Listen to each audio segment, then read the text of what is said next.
Guys, எல்லாரும் எப்படி இருக்கீங்க? நான் வைஷ்ணவி. கண்டிப்பாக சேனல் பார்த்துருக்க உங்களுக்கு நிறைய பேருக்கு தெரிஞ்சிருக்கும் நான் கந்த சஷ்டி விரதம் இருந்தேன்னு சொல்லிட்டு. அதனால் திருச்செந்தூர் போகலான்னு ரொம்ப நாளாக பிளான் பண்ணிட்டே இருந்தோமா. அது ஒரு வழியாக கைக்கூடி வந்துருச்சு.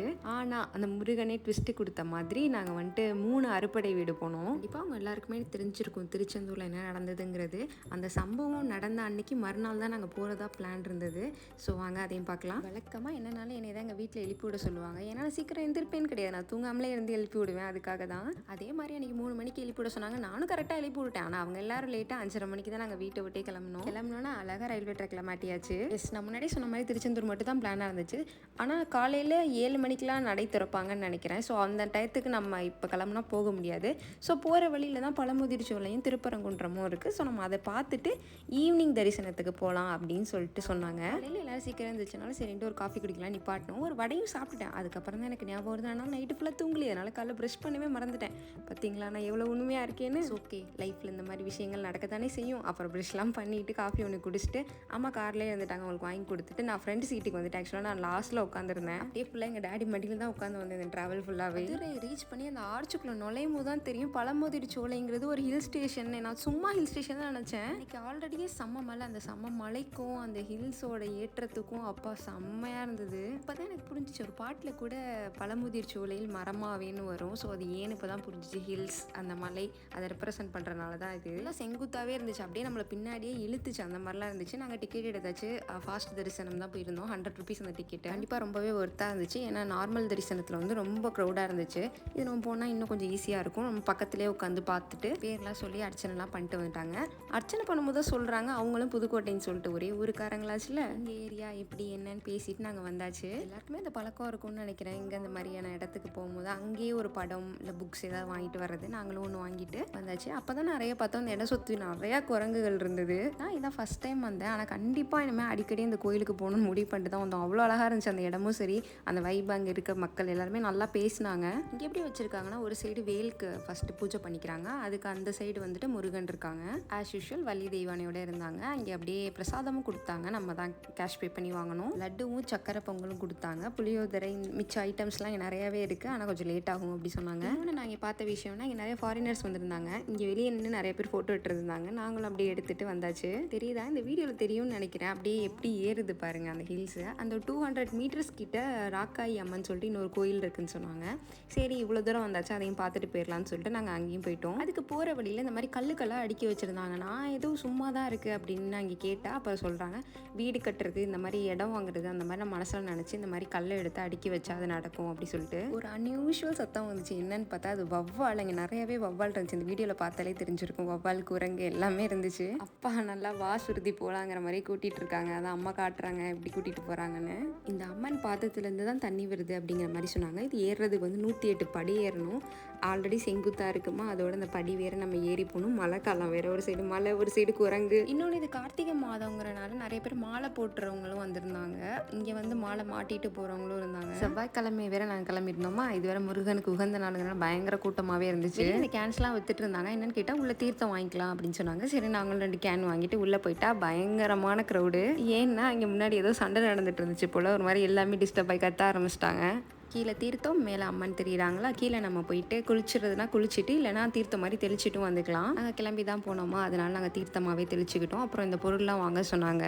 சாமிக்கு அர்ச்சனை முடிச்சுட்டு வெளியே வந்துட்டு நமக்குன்னு ஒருத்தவங்க ஸ்பெசிஃபிக்காக வந்து இந்த மாதிரி எல்லாத்தையும் சொல்லி நமக்கு திருஷ்டி சுற்றி போடுவாங்க. அப்போ தான் வசந்துக்கு இந்த மாதிரி தலையில் கட்டி விட்டாங்க பரிவட்டம் அப்படின்னு சொல்லிட்டு நல்லாவே சாமி கும்பிட்டு இதுவும் நல்லா திருப்தியாக பண்ணி கொடுத்துட்டாங்களா. வெளியே வந்தால் செம மலை. அப்படியே தூரல் குறைய நாங்களும் கீழே வந்தாச்சு. வெளியே வந்தால் அர்ச்சனை ஜாமாக்கள்லாம் இங்கே இருந்த குரங்குகள்லாம் பிடுங்கிட்டு போயிட்டு இருந்தாங்க. அது வீட்டில் இருந்தால் என்னமோ காலைல பசிக்கவே மாட்டேங்குது. இந்த மாதிரி வெளியே கிளம்புனா என்னன்னே தெரில, ஒரு 8-9 மணிக்கெலாம் வயிறு கப்பா ஆயிடுது. பழமுதிர்ச்சோலையிலேருந்து திருப்பரங்குன்றம் வந்து ரொம்ப பக்கம் தான். அதனால நாங்கள் நடுவிலே சாப்பிட்டுட்டு போயிடலாம் அப்படின்னு சொல்லிட்டு ஹோட்டல் தேடி அலைஞ்சா அது வெறும் ஒத்தேடி பாதையாக இருக்குது. சரின்னு ஒரு வழியாக ஹோட்டலை கண்டுபிடிச்சேன். காலையில் ஒரு லைட்டான சாப்பாடு சாப்பிட்டுட்டு ஒரு 1/2 மணி நேரம் நல்லா தூங்கியாச்சு. அப்புறம் திருப்பரங்குன்றம் வந்தாச்சு. திருப்பரங்குன்றம் தான் வந்து முதல் படை வீடு. ஆக்சுவலாக அர்ச்சனையோட சேர்த்து பாலும் வாங்கிட்டு அப்படியே நம்ம உள்ளே போயாச்சு. பழமுதிர்ச்சோலையை விட இங்கே டபுள் த மடங்கு கூட்டமாக இருந்துச்சு. அது காலையில் வெள்ளனை போனனாலே என்னவங்களுக்கு தெரில. ஆனால் இங்கே பயங்கர கூட்டம். சேம் அங்கே மாதிரி இங்கேயும் குரங்குகளும் உள்ளே இருந்தாங்க. அப்படியே நம்ம கிட்ட இருந்து பூ வாங்க ட்ரை பண்ணிட்டு இருந்தாங்க. நம்ம அப்படி மறைச்சு வச்சாலும் கடைசியில் அவங்க பிடுங்கிட்டாங்க. சரி ஒரு பூ வாங்கிட்டாங்க, இன்னொரு பூவையும் வாங்க ட்ரை பண்ணுறாங்க. அப்படியே பாலை வேற பிடுங்குறாங்க. அதை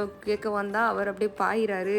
அடடா அப்படின்னு சொல்லி நாங்கள் பால் அவங்கள்ட்ட கொடுத்துட்டு வந்துட்டோம். ஏன் நம்ம ஸ்பீட் தர்ஷனுக்கான டிக்கெட்டு தான் எடுத்தோம். அதே சேம் ரேட்டு தான், 100 ரூபா தான். உள்ளே போனால் தெரியுது அங்கே பயங்கரமான கூட்டம். உள்ளே சாமி பார்க்க போகவே ஒரு 15 மினிட்ஸ் ஆயிடுச்சு. இங்கே வந்து என்ன ஸ்பெஷல்னா, இங்கே வள்ளி மட்டும்தான் இருப்பாங்க, தெய்வானை இருக்க மாட்டாங்க. முருகரோட சிலையாக இருந்தும் வேல் பூஜை நடக்கும் அப்படிங்கிற மாதிரி சொன்னாங்க. இன்னொன்று, திருப்பரங்குன்றத்தில் வந்து பாலாபிஷேகத்துக்கு தனியாக ஒரு இடத்துல போய் பால் கொடுக்க வேண்டியதாக இருக்குது. தேங்காய் உடைக்கிறதுக்கு தனியாக ஒரு இடத்துல கொடுக்க வேண்டியதாக இருந்தது. அப்படியே கும்பிட்டு முடிச்சுட்டு ஒரு இடத்துல உட்காந்தாச்சு. அப்போ தான் நான் சேவல் பார்த்தேன். இங்கே அடைச்சி வச்சிருக்க மாதிரி இருக்கும். அதை அடைச்சிலாம் வைக்கல, தானே தான் உள்ளே வந்திருக்காங்க. பாலாபிஷேகத்துக்கு பால் கொடுத்தோம் இல்லையா, அதை நம்மளும் பிரசாதமாக வாங்கிக்கலாம். அப்படியே நம்ம அதையும் குடிச்சிட்டு புளியோதரை கொடுத்துருந்தாங்க. இல்லை, வாங்கினோம்.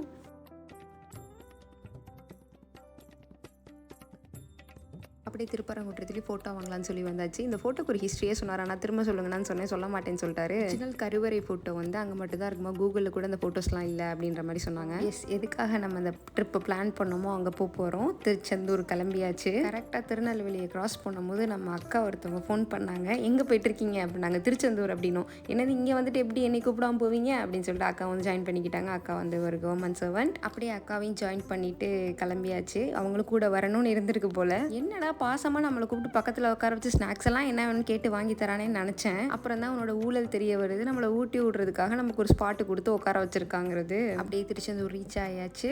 பயங்கரமான கூட்டம், பயங்கரம்னா செம்ம கூட்டம். காலைல மட்டும் தான் சாப்பிட்டோமா, அதனால் போனோடனே ஒரு காஃபி குடிச்சிட்டு நம்ம வந்து குளிச்சுட்டு தரிசனம் பார்க்குறது தான் நம்மளோட பிளானு. நான் 7th 8th படிக்கும்போது ஒரு தடவை வந்திருந்தேன் சூரசம்ஹாரம் டைமில். அதுக்கும் இதுக்கும் பயங்கர சேஞ்சஸ் இருந்தது. நல்லா இருந்தது, நல்லா பண்ணியிருந்தாங்க.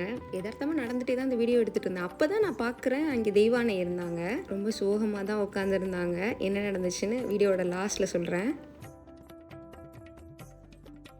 ஒரு 7:30 மணி அளவில் ஒரு அலங்கார பூஜை இருக்குன்னு சொன்னாங்க. நம்ம அதுக்கு பிளான் பண்ணி தான் கரெக்டாக இங்கே வந்தது. கார்த்திகை மாதத்தில் அதுவும் அங்கே போய் முங்கிட்டு வர்றது ரொம்ப நல்லதுன்னு சொன்னாங்க. நான் கிளி ஜோசியம் பார்க்கலான்னு உட்காந்துட்டேன். ஒரு 50 ரூபா கொடுக்க மாட்டேன்ட்டாங்க, லேட் ஆயிரும்னு சொல்லிட்டு. சரி ஓகே பார்த்துக்கிறேன்னு சொல்லிட்டு நாங்கள் தலையெல்லாம் முழுக்கிட்டு கரெக்டாக எந்திரிக்கிறோம். மழை ஸ்டார்ட் ஆயிடுச்சு. லைட்டாக தூரலாக தான் இருந்துச்சு. கொஞ்சம் நேரத்தில் அடித்து நல்லா மழை பெய்ய ஆரம்பிச்சிருச்சு. இங்கே கடலில் குளிச்சுட்டு நேராக நாளைக்கிணறில் போயிட்டு அந்த தீர்த்தத்தில் தண்ணி வாங்கிட்டு வரணும்.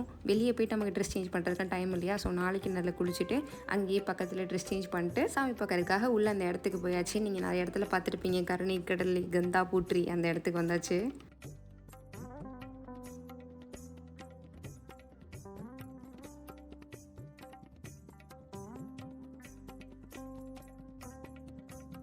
வசந்த் அவர்கள் சுத்தமாக பசி தாங்க மாட்டாங்களா, எனக்கு காரப்பொரி சாப்பிடணும் போல் இருக்குங்கிற மாதிரி கரெக்டாக உள்ளே போகிற நேரத்தில் சொல்லிட்டான்.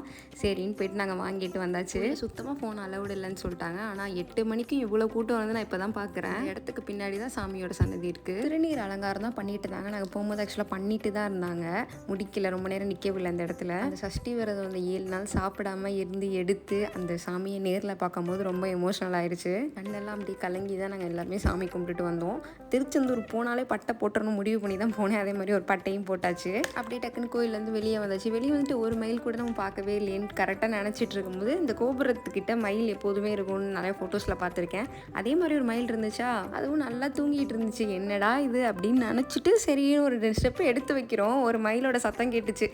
அடடா அப்படின்னு ஆயிடுச்சு. என் மனசுக்கு ஏதோ நம்மளே கூப்பிடுற மாதிரி இருந்துச்சு. நினச்சிக்க வேண்டியதானே. அப்படியே மூவ் ஆன் ஆக பார்த்தா ஒரு செவத்துலையும் ஒரு ஆள் அப்படியே தூங்கிட்டு இருந்தாங்க. அப்படியே நாங்கள் தெய்வானையை பார்த்தோன்னு சொன்னால அவங்க ரொம்ப சோகமாக உட்காந்துருந்தாங்க. என்ன பேசிக்கிட்டாங்கன்னா, விளையாட்டு விபரீதம் ஆயிடுச்சு அப்படிங்கிறதா இன்றைக்கி இங்கே நடந்திருக்கு. அவங்களுக்கு மதம்லாம் பிடிக்கல. அவங்க எடுத்துகிட்டு வந்தவங்க ஃபோனை வச்சுட்டு ஏதோ விளையாண்டுட்டு இருந்ததன் காரணமாக அவங்க கோவமாயிட்டாங்க. அந்த விசிட்டரை வந்துட்டு காலெல்லாம் மிதிச்சிட்டாங்க. பின்னாடி அந்த பாகனா வந்துட்டு காலில் 2 தடவை அடிச்சிருக்காங்க. இவர் யாரோ அடிக்கிறாங்கன்னு சொல்லி வேகமாக திரும்பி இருக்காங்க. துதிக்கப்பட்டு அவரும் செவத்தில் அடிச்சிட்டாங்க.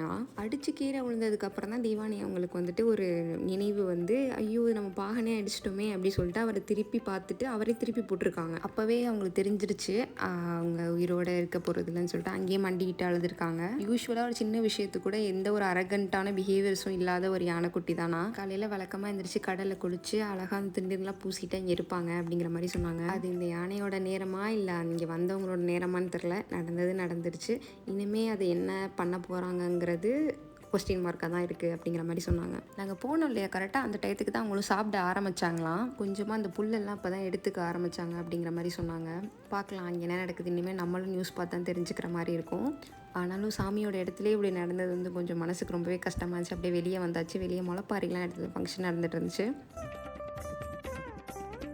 நல்ல எஸ்பிபி பாட்டெலாம் கேட்டு பொறுமையாக போயிட்டு இருந்தோமா. பசி வர ஆரம்பிச்சிருச்சு. மத்தியானம் வேற சாப்பிட்லையா. பசி இருந்தால் நானாக இருக்க மாட்டேங்கிற மாதிரி பிஹேவியர்ஸ்லாம் கொஞ்சம் கொஞ்சம் சேஞ்ச் ஆக ஆரம்பிச்சிருச்சு. லாஸ்ட்டில் உட்காந்து ஏறி குச்சி ஓடி வந்துட்டேன். நல்ல ரேட்டிங்கான ஹோட்டல்ஸும் கிடைக்கவே இல்லை எங்களுக்கு. பக்கத்தில் திருநெல்வேலியை தாண்டி வந்து இந்த பாலன் ரெஸ்டாரண்ட் அப்படிங்கிற ஹோட்டலில் தான் வந்தோம். எடுத்தோன்னே என்ன ரெடியாக இருக்கோ அதான் வந்து வைப்பாங்க. இட்லி இங்கே புதுசாக மஷ்ரூம் ஸ்டார்டர் வருது. அவங்க இருக்கிற பசிக்கு ஸ்பீடாக அள்ளி நவுத்தி போயாச்சு. ஒரு ஓகேஷான ஃபுட்டாக இருந்துச்சு எல்லாமே. இது வரைக்கும் நாங்கள் யாருமே இந்த மாதிரி வந்துட்டு ஒரு இடத்துல நின்று தூங்கி போனதே கிடையாது. வசந்த் செம்ம டயர்டாக இருந்தாங்க. கடலில் வேற குளிச்சு வந்தோமா, கண்ணெல்லாம் எரிய ஆரம்பிச்சிருச்சு போல். அதனால ஒரு இடத்துல நிப்பாட்டி நல்லா தூங்கியாச்சு 1 மணி நேரம். அவ்வளோ நேரம் தூங்கிட்டு இருந்த அம்மா அப்பா எல்லாம் எந்திரிச்சிட்டு ஃபன் பண்ண ஆரம்பிச்சிட்டாங்க. இதை அவன் முழிச்சிருந்த மூத்து பண்ணியிருந்தா அவனும் சேர்ந்து ஃபன் பண்ணிட்டு வந்திருப்பானே, தூக்கம் வந்திருக்காதேன்னு நினச்சிட்டு போகிற வழியில் எங்கேயாவது காஃபி குடிக்க நிப்பாட்டுறான்னா புதுக்கோட்டையிலே வந்து நிப்பாட்டுறான். தூக்கம் வேற வந்துருச்சு போல். கடுப்பு படிக்க ஆரம்பிச்சிட்டாரு. ஆஹா இனிமேல் பக்கத்தில் இருக்கக்கூடாதுன்னு சொல்லிட்டு வீட்டுக்கு போயாச்சு. 4 மணிக்கு ரீச் ஆனோம். நல்லபடியாக முடிஞ்சிருச்சு.